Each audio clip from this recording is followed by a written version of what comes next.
ہاں تو امی ابو کا ایک فیصلہ ہو، کیا یہ میری دل کی خواہش نہیں ہے؟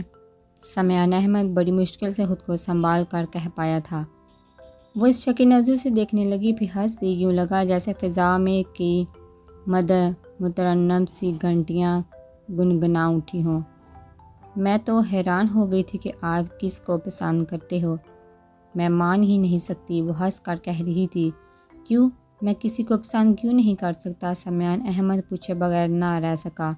آپ اس قدر اچھی نیچر کے مالک ہیں کہ ادھر ادھر جھانکنا آپ کو زیب نہیں دیتا۔ یہ بات علی کہتا تو میں آنکھیں بند کر کے یقین کر لیتی، مگر کوئی مجھ سے یہ آ کر کہے کہ سمیان احمد فلاں کو پسند کرتا ہے اور اس سے شادی کرنا چاہتا ہے تو میں کبھی یقین نہ کروں گی۔ آپ میرے لیے کیا ہیں، کاش میں آپ کو بتا سکتی۔ وہ بڑی معصومیت، بڑے بول پن سے دل کی بات کہہ گئی تھی اور سمیان احمد حیرت سے اسے دیکھ رہا تھا۔ دل تو چاہا کہ جھنجھوڑ کر اسے کہے کہ میں یہ کیوں نہیں کر سکتا، میں کسی کو کیا پسند کروں گا، میرے دل اور دماغ پر تو صرف تمہارا ہی عکس ہے، مگر وہ نہیں کہہ پا رہا تھا۔ اس کے ہونٹ جیسے کسی نے گوند سے چپکا دیے تھے۔ چلیے نیچے چلتے ہیں، فرا آپ کا انتظار کر رہی ہوگی اور ماما بھی پتہ نہیں کیا سوچیں گی۔ آج کل تو ان کی ساری سوچیں جیسے میری ذات پر ہی آ کر ختم ہو جاتی ہیں۔ اس وقت تو ویسے بھی میں آپ کے ساتھ ہوں۔ پہلے کی طرح معصوم انداز میں وہ اونچی آواز میں کہتی آگے قدم بڑھا چکی تھی، لیکن سمیان احمد ایک قدم بھی نہ بڑھا سکا۔ ذہن زرش کی ہری بات پر ہی اٹک گیا تھا۔ اس وقت تو ویسے بھی میں آپ کے ساتھ ہوں۔ سمیان احمد کو اپنے ارد گرد یہی جملے گردش کرتے دکھائی دیے۔ زرش نے پہلی سیڑھی پر قدم رکھتے ہوئے اسے دیکھا تو سمیان احمد بھی اس کے پیچھے چل دیے، مگر سیڑھیاں اترتے اترتے وہ آدھے ذہن کا شکار ہو چکا تھا۔ چچی جان یقیناً میرے جذبوں سے واقف ہو گئی ہوں گی۔ ان کا اس دن کا انداز، زرش کو سختی سے ہمارے گھر آنے سے منع کرنا اور میرے ساتھ اس کے موجود ہونے پر بھی ان کا نظر میں آنا، یہ ساری باتیں تو یہی ظاہر کرتی ہیں کہ وہ میری انہونی خواہش تک رسائی پا گئی ہیں۔ مگر کیسے؟ سیڑھیاں اترتے سمیان احمد کا دماغ الجھتا چلا گیا۔ نبیلہ بھابی کے ساتھ واجدہ خالہ کی عیادت کو آئی تھی، مگر سامنے ہی زبیدہ چچی کے ساتھ رمشا اور رضا کو دیکھ کر وہ کھل اٹھی۔ السلام علیکم کہتے ہوئے وہ اندر داخل ہوئی تو واجدہ خالہ ویل چیئر پر اور سبھی لاؤنج میں تھے۔ وعلیکم السلام، ارے میری بچیاں آئی ہیں، بسم اللہ۔ واجدہ خالہ کا چہرہ کھل اٹھا۔ انہوں نے نمیرہ اور نبیلہ بھابی کے جھکے سروں پر باری باری بوسہ دیتے ہوئے پیار کیا۔ زبیدہ چچی سے ہاتھ ملا کر وہ رمشا کے پاس صوفے پر آ بیٹھی۔ لگتا ہے آپ کو خبر تھی کہ ہم آج یہاں آئے ہوئے ہیں۔ رمشا کا لہجہ عجیب سا تھا، نمیرہ نے محسوس کیا، لیکن توجہ نہ دی بلکہ ہنس دی۔ ارے کب؟ کئی دنوں سے ہم آنے کا پروگرام بنا رہی تھی، مگر فرصت ہی نہیں مل رہی تھی۔ آج بھی بھابی کو گھسیٹ کر لائی ہوں۔ بھابی کی طرف دیکھ کر اس نے مسکرا کر بتایا۔ رضا حمید نے کھا جانے والی نظر سے رمشا کو گھورا۔ وہ سامنے ہی تو بیٹھی تھی، وہ بھی یہاں آنے کو کب تیار تھا؟ امی کے اصرار پر پتہ چلا آیا تھا۔ کیا پتہ تھا کہ نمیرہ اور بھابی عین وقت پر پہنچ جائیں گی، ورنہ وہ شاید کبھی نہ آتا۔ اسے رمشا ہمیشہ سے ناپسند تھی۔ خالہ جان آپ سنائیے، آپ طبیعت کیسی ہے؟ نبیلہ بھابی نے واجدہ خالہ سے پوچھا تو نمیرہ نے بھی ادھر توجہ دی۔ اللہ کا شکر ہے، شارق بہت دھیان رکھتا ہے، آج کل آفس سے بھی جلدی آ جاتا ہے، پھر شاکرہ بھی ہر وقت خدمت کو تیار رہتی ہے، پہلے سے بہت بہتر ہوں۔ کمرے سے نکل کر یہاں بیٹھی ہوں، شکر ہے، اس ذات کا ہاتھ اٹھا کر شکر ادا کرتے ہوئے انہوں نے بتایا۔ واجدہ اس کی سب سے چہیتی خالہ تھی۔ نمیرہ کو اماں کے بعد ان سے خاص انسیت محسوس ہوتی تھی۔ ہر دفعہ ان کے پاس آ کر وہ ان کی گفتگو سے نئے سرے سے متاثر ہوتی۔ شارق بھائی کب تک آئیں گے؟ رضا حمید نے پوچھا۔ نمیرہ نے دیکھا کہ وہ سنجیدہ چہرے کے ساتھ کچھ اکتایا ہوا لگ رہا تھا۔ نہ جانے کیوں وہ اب ہر ملاقات کے بعد اس سے پہلے سے بھی زیادہ سنجیدہ سا نظر آتا تھا۔ تھوڑی دیر تک آ جائے گا، خالہ نے بتایا تو رضا کے چہرے پر پہلے سے زیادہ اکتاہٹ طاری ہوگی۔ امی میں جا رہا ہوں، صبح کالج میں ٹیسٹ ہے، ابو کو بھیج دوں گا، ان کے ساتھ آ جائیے گا۔ رضا حمید اٹھ کھڑا ہوا۔ اتنی جلدی بیٹا؟ ابھی تو میں نے شاکرہ کو چائے وغیرہ کو کہا ہے۔ واجدہ خالہ نے اسے جانے کے لیے تیار دے کر کہا تو اس نے ایک نظر نمیرہ پر ڈالا۔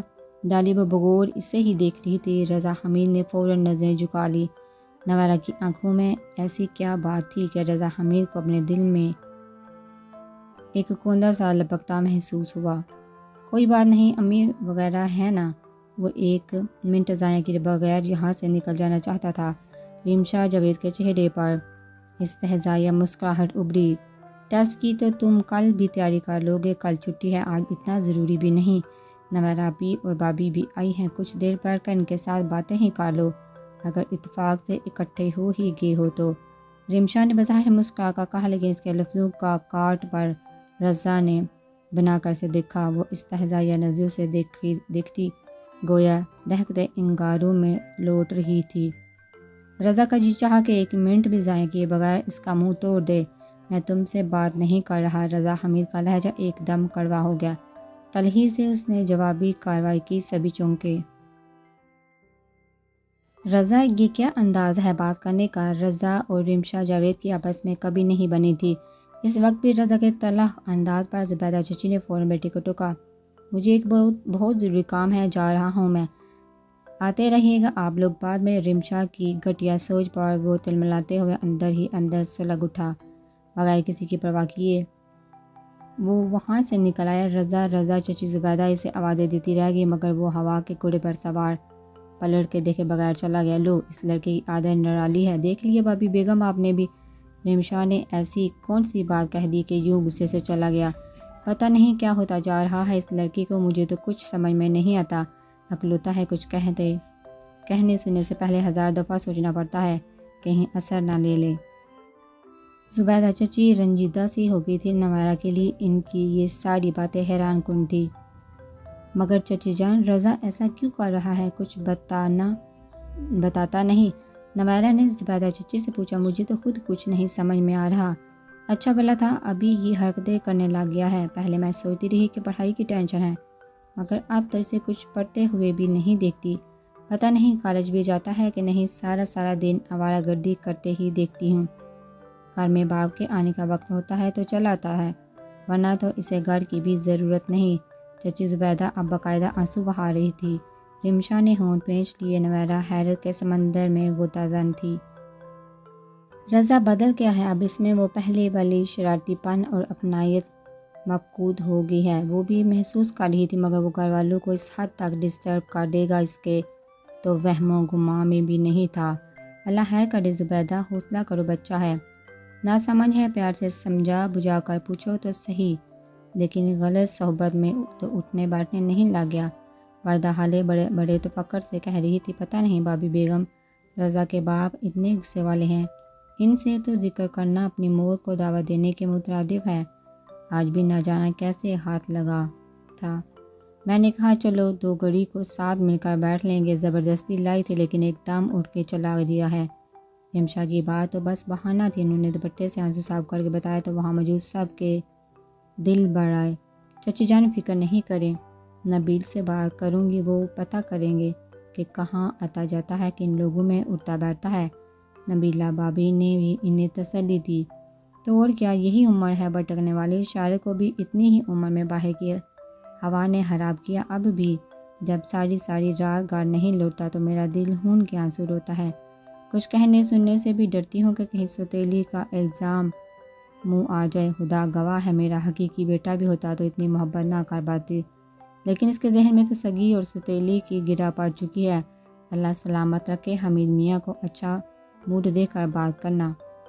جوان اولاد ہے، یوں نظر بھی نہیں بچائی جا سکتی۔ لوگ تو باہر تیار بیٹھے ہیں ایسے بچوں کو شکار کرنے کے لیے۔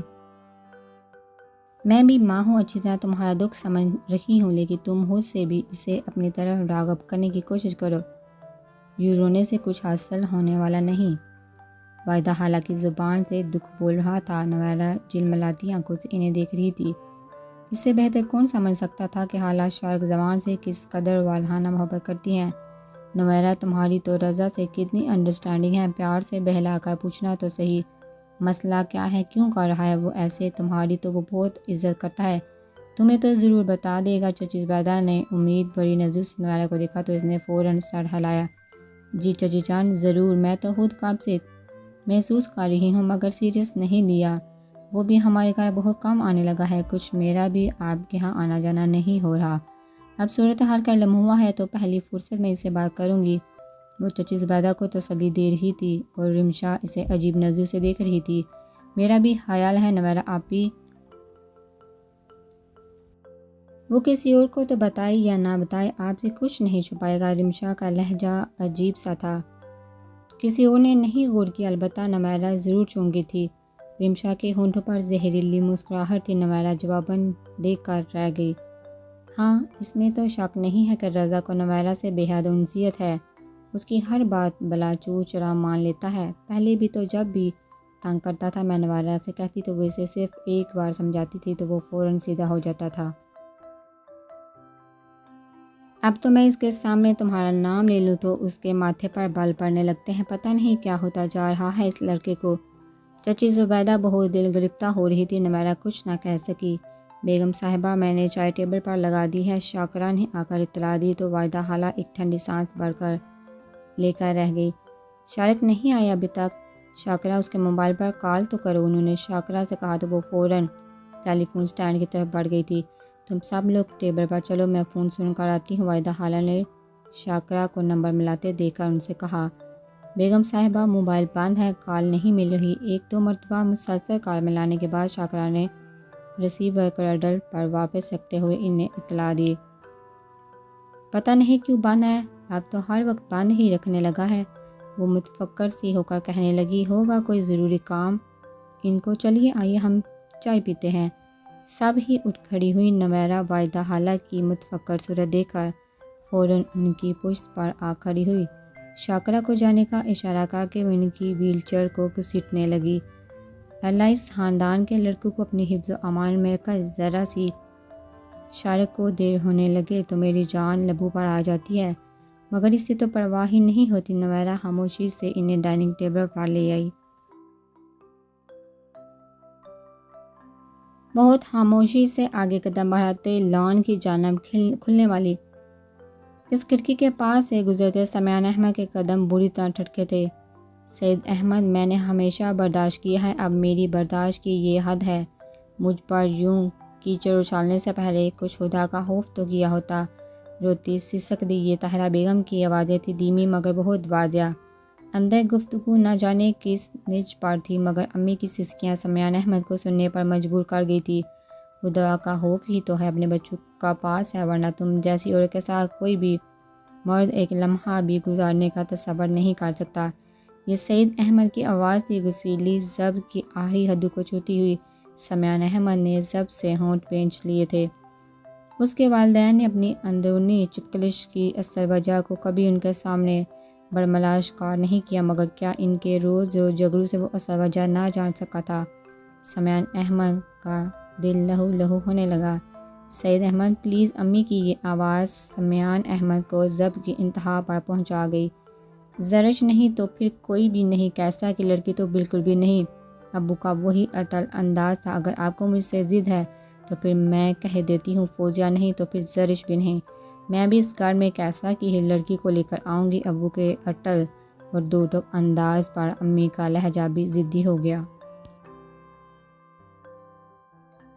تو پھر تم بھی میری بات کان کھول کر سن لو، اس صورت کی لڑکی کو گھر لانے سے پہلے میں تم کو اس گھر سے رخصت کر دوں گا، پھر بے شک بڑے شوق سے اپنی اس عقل کل اور باکردار بہن کے پاس باقی ساری زندگی گزارنا، مگر میری اولاد کا نام نہ لینا۔ تم جیسی عورت انہیں ذہنی سکھ دے نہیں سکتی، روحانی خوشیاں ہاک دے گی۔ سید احمد ابو کی اس دھمکی پر امی کی بے ضبط سی سسکی نکلی۔ سمیان احمد کو لگا جیسے اس کے دل پر گونسا سا دے مارا ہو۔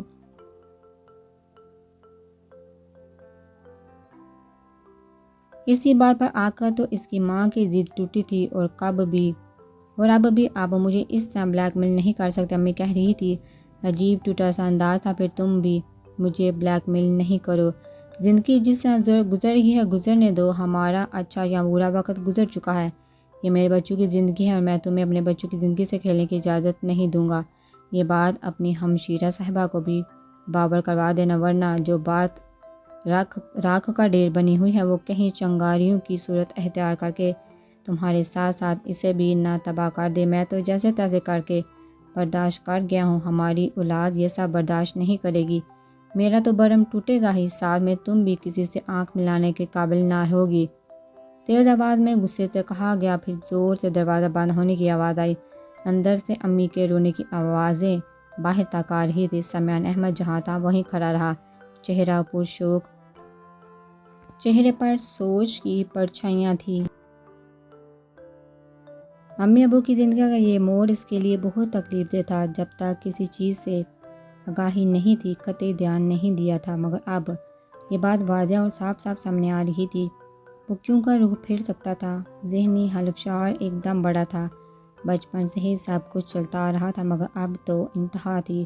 سمیان احمد اپنے کمرے میں جانے کے لیے پلٹا، مگر اپنے سامنے کھڑے وجود کو دیکھ کر ٹھٹکا۔ آدھی رات سے زیادہ کا وقت گزر چکا تھا۔ اسے یوں سامنے دیکھ کر حیران ہوئے وہ شرمندگی سے سر جھکا گئی۔ آپ لان میں ٹہل رہے تھے، میں نے اپنے کمرے کی کھڑکی سے دیکھا تھا۔